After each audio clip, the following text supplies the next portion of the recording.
this is gonna be a sketchbook tour video. I have two sketchbooks here.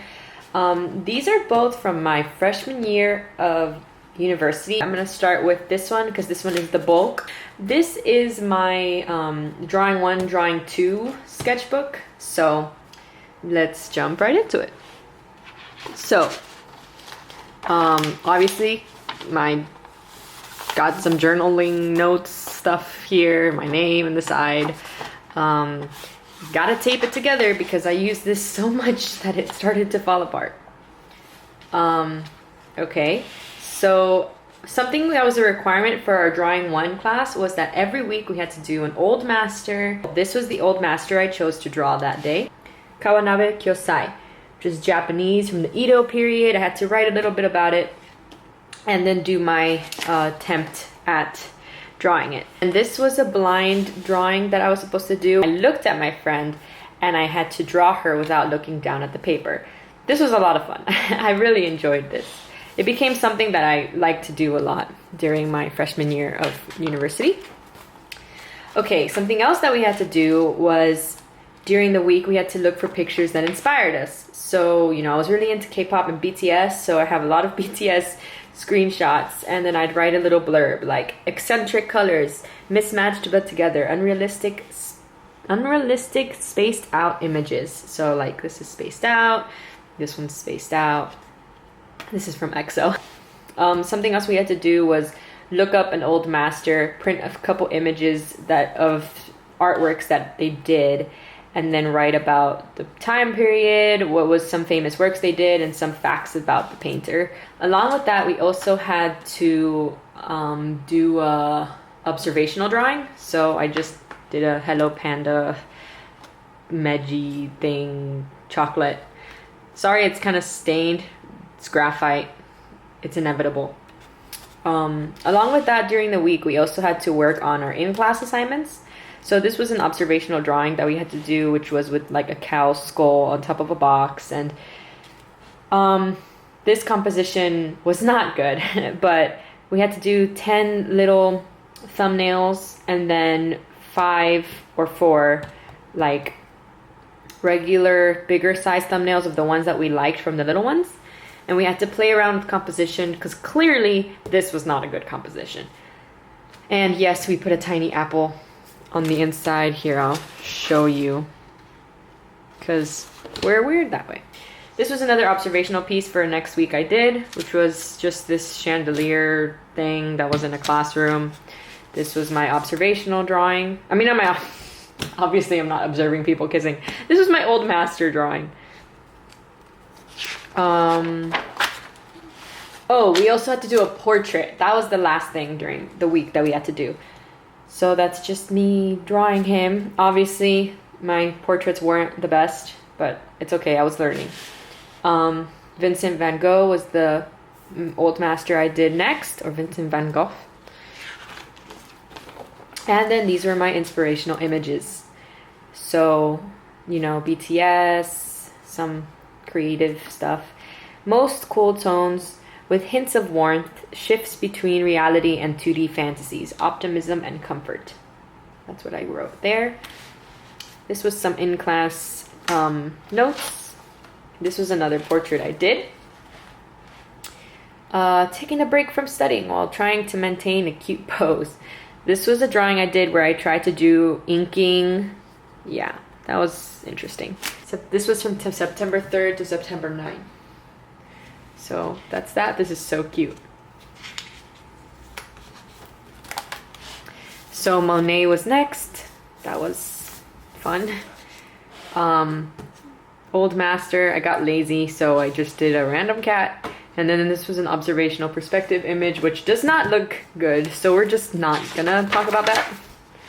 This was another in-class project we were doing. We had a bike and we had to draw the bike and we had to do it negative. Leonardo da Vinci was next. Got the Mona Lisa. We got, oh my god, I'm a terrible Christian. The Last Supper. Thank you, Mary.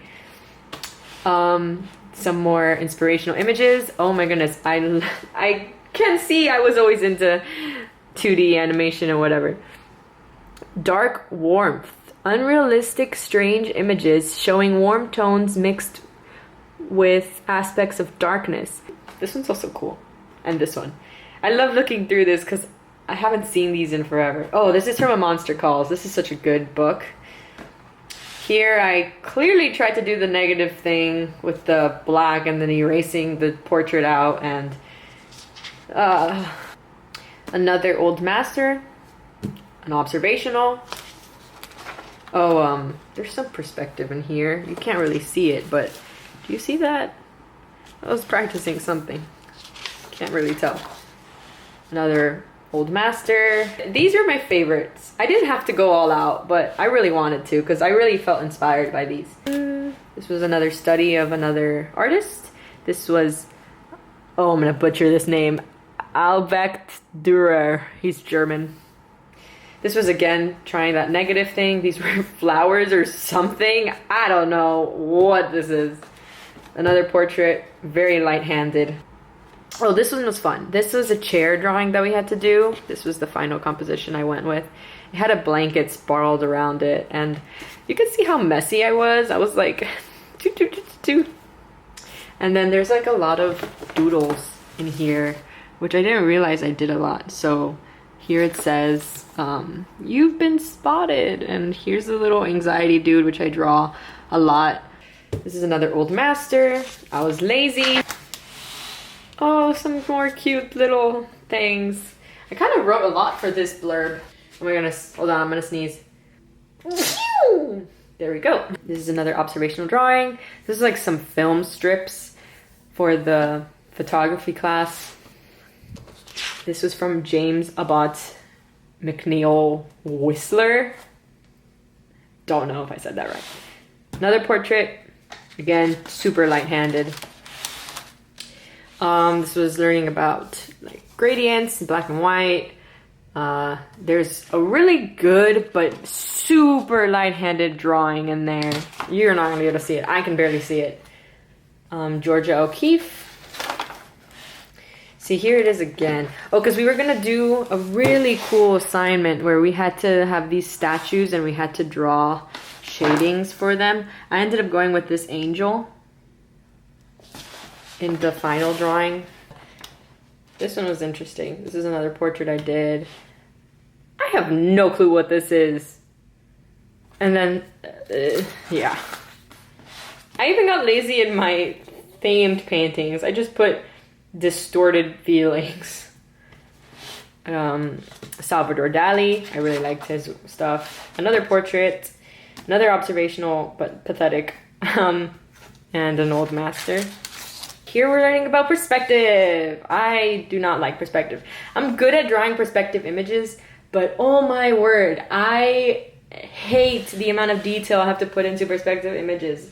I'm so sorry, but it's so agonizing to me. Fake worlds. What's that? An old master, portrait of my friend, and an observational drawing of some weird plugs that are inside of that were inside of the art room. Frida Kahlo. Red feels intertwining with everyday life. Yeah. This was towards the end. Oh my goodness. This was fun. This was the final perspective assignment that we had to do. 10 thumbnails and 3 bigger ones. This one is, I don't have it because it's actually in the gallery at the school, but it's basically this staircase perspective. I'll try to put images if I can. And then this is the end of drawing 1, which is my first semester. My second semester I started drawing 2, and we started off where we ended with drawing 1. Then this was when drawing 2 started. So this is a perspective image of a hallway, really light-handed. And then here we started with our charcoal drawings. And some more thumbnail stuff. Yeah, I don't really know what the purpose of this was. But here's some more thumbnailing and perspective stuff. Oh, okay, I remember. So we were supposed to come up with like our own perspective world or whatever. So this was thumbnailing for that. It wasn't that big of a deal. Perspective practice. We had to do 3 perspective drawings a week. So here's one of them. I actually really like how this one turned out. See, I can do it. I'm just super lazy with all the details. Here's the other two for that week. So a tiny mailbox and this building, perspective practice, and this is the next week. So another drawing. I actually really liked this one. Along with this one. I loved this one. This was my staircase. And then this was another building. I actually really like these. I'm actually pretty proud of these. If I actually dedicated my time, I could do good stuff, which is just so fascinating to me. Here I'm trying to just play around with concept and world building for whatever I was trying to do.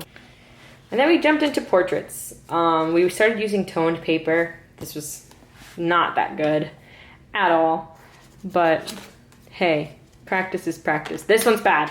We're not talking about that one. This one's okay. Oh, and we started getting introduced to colors and stuff. The color wheel, this was a lot of fun. This was when I fell in love with colors.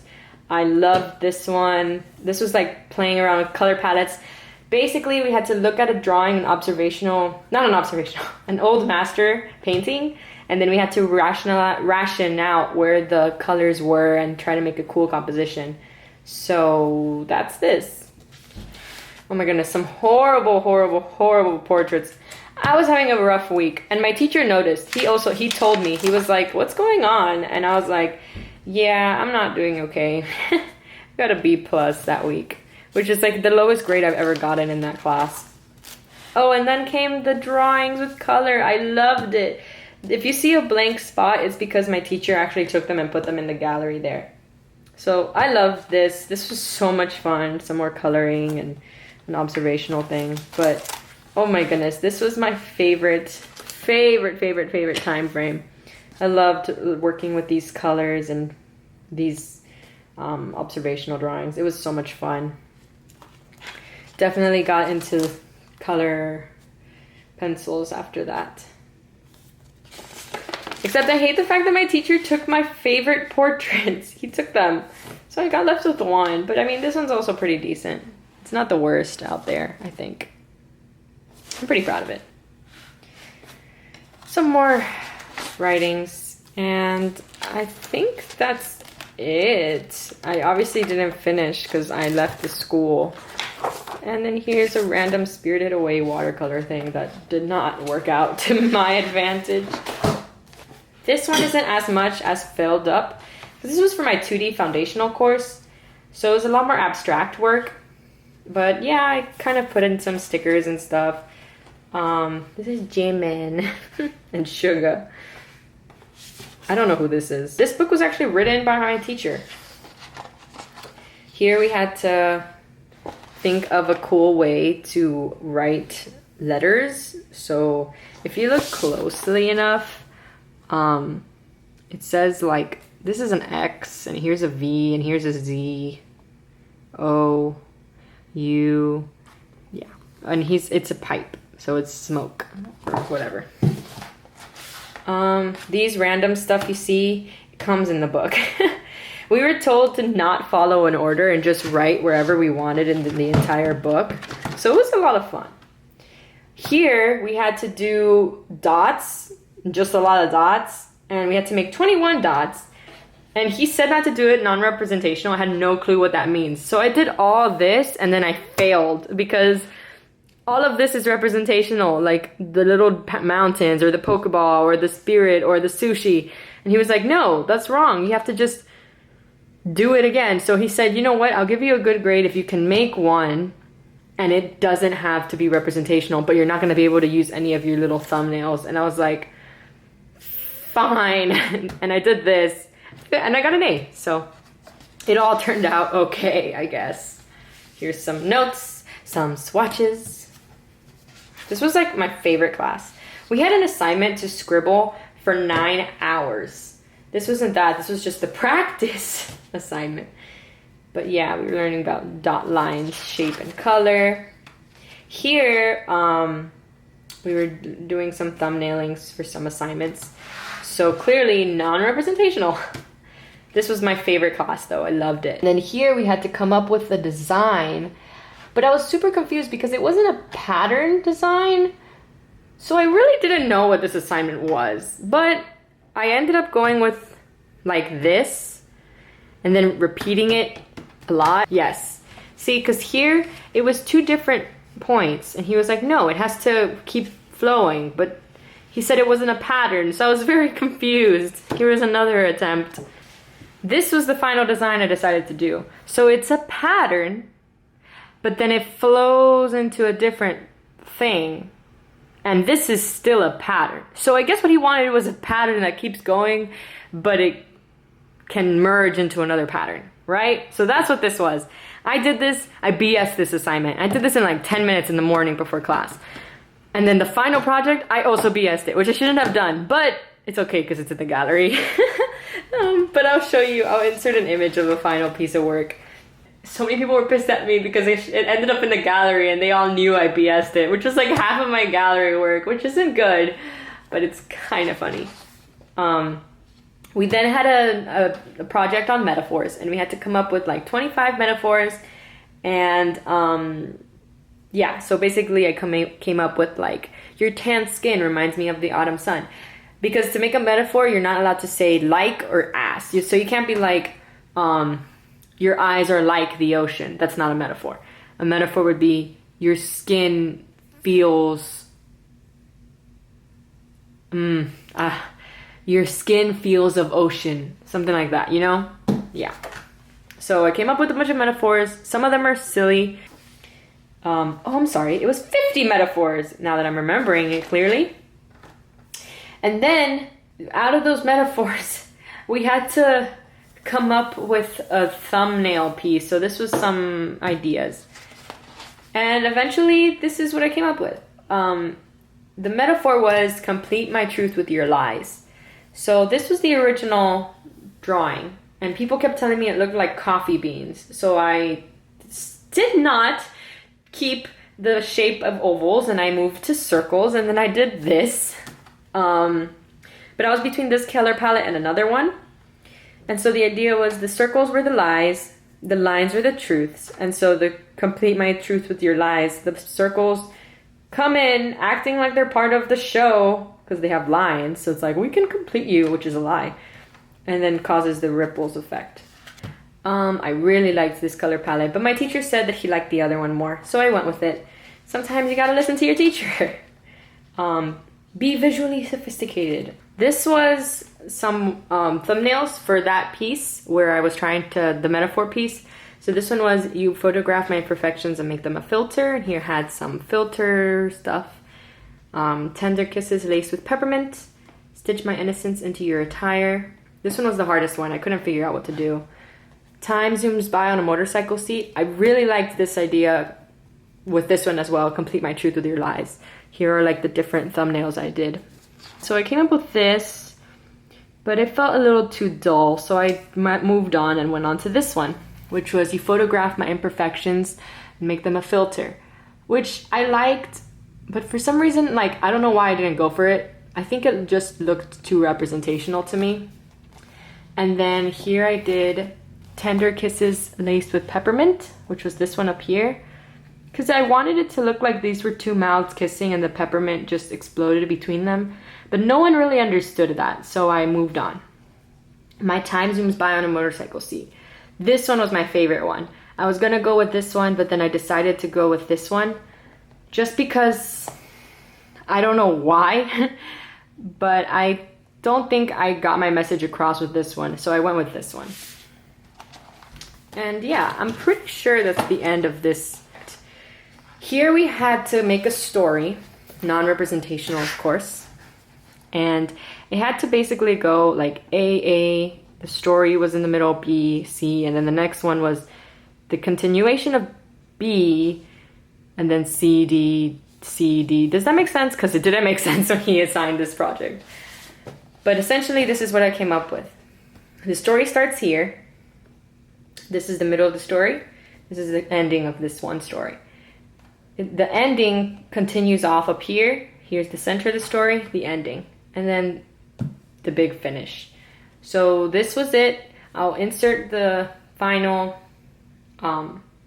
image. The last thing I have in this sketchbook are some writings from my teacher and this random thing where we were learning Braille because it was a language that people can understand without speaking, which is essentially what abstract art is. You're not speaking your message out clearly, but people can understand based on the art you make. So that was the idea behind it. I have my sketchbook from my sophomore year from Fine Arts. So this one's more sketches and whatever. So I'm gonna make a video on that another day. But these are my freshman year sketches and stuff.